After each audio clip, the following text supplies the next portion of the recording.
आपके परिवार में अगर कोई व्यक्ति मरता है तो 11 दिन तक वह व्यक्ति प्रेत ही रहता है, चाहे वह धर्मात्मा काफ़ी हो।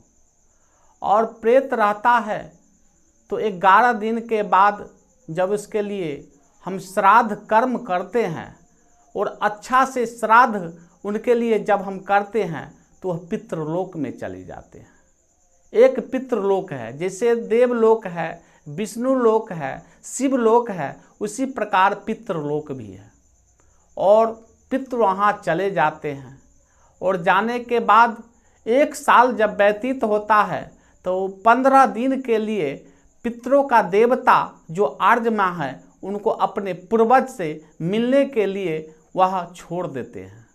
अब जब उनका पूर्वज जब इस धरती पर जब आते हैं और आने के बाद उनके लिए श्राद्ध क्रम तर्पण दान अगर नहीं करते हैं तो वह प्यासे ही चले जाते हैं। और प्यासे जब चले जाते हैं तो वह कुपित होते हैं उस परिवार पर, अपने परिवार पर वह काफ़ी क्रोधित होते हैं। और क्रोधित होने के बाद उस परिवार का सुख और शांति का हरण कर लेते हैं।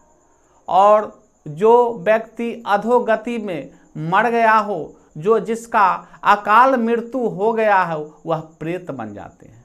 और प्रेत जब बन जाते हैं तो आप ही के वंश के, आप ही के वह पितरक है, लेकिन वह प्रेत बन के भटकते हैं। और भटकते हैं तो परिवार को जो है देखते हैं तो रोते हैं, चिल्लाते हैं, तड़पते हैं कि मैंने जीवन में कुछ गलत किया जिसके कारण आज हम प्रेत बन के भटक रहे हैं।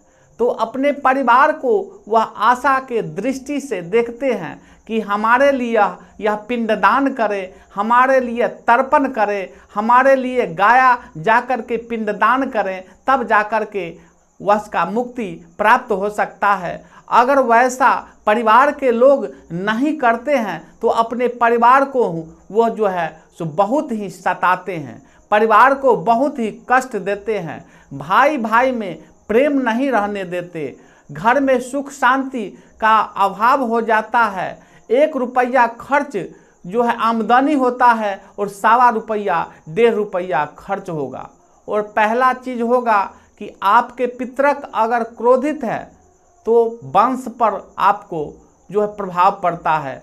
अगर आपका परिवार में अपने बच्चे का अगर शादी भी हो गया तो वह बच्चा जो होगा वह विकलांग होगा। और बार बार जब विकलांग बच्चा जब जन्म लेगा तो समझिए आपके परिवार में पितृ का दोष है।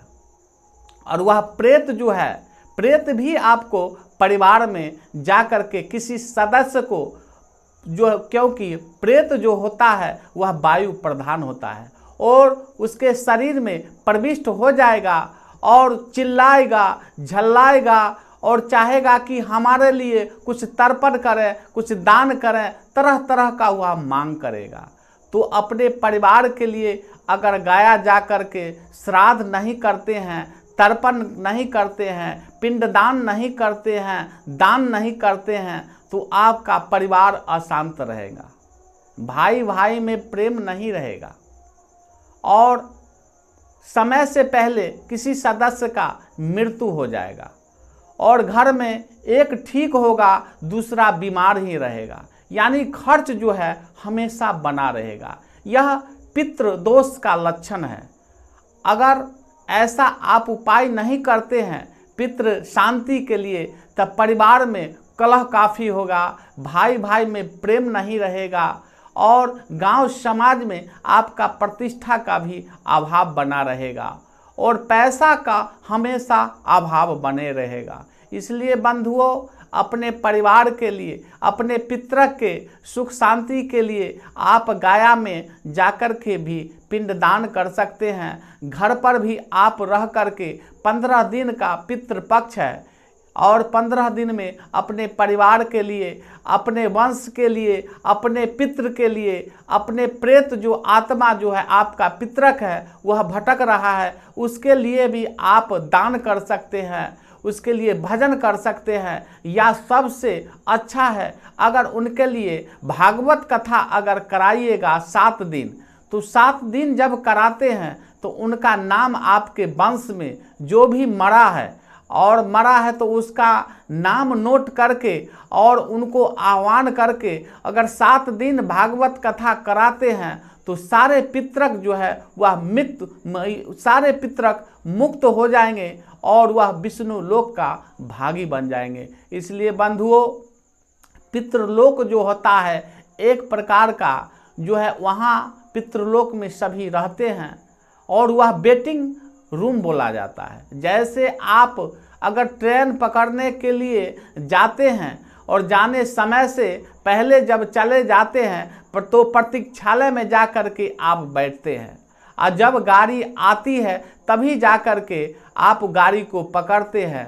ठीक उसी प्रकार पितृलोक जो है, पितृलोक भी एक वेटिंग की तरह है कि वहाँ जा कर के जीव जो है, वहाँ जा कर के जीव वहाँ रहता है और जब भगवान का कृपा होता है तब जा कर के किसी योनि में उसको जो है अच्छा योनि में चला जाता है। इसलिए बंधुओं, अपने पितरक के लिए पिंडदान, तर्पण, श्राद्ध यह सब प्रत्येक साल करना चाहिए, क्योंकि 15 दिन के लिए है उसको जो है प्रत्येक साल मुक्त करते हैं आर्जमा, और 15 दिन के बाद फिर वापस पितृलोक में बुला लेते हैं, ले जाते हैं।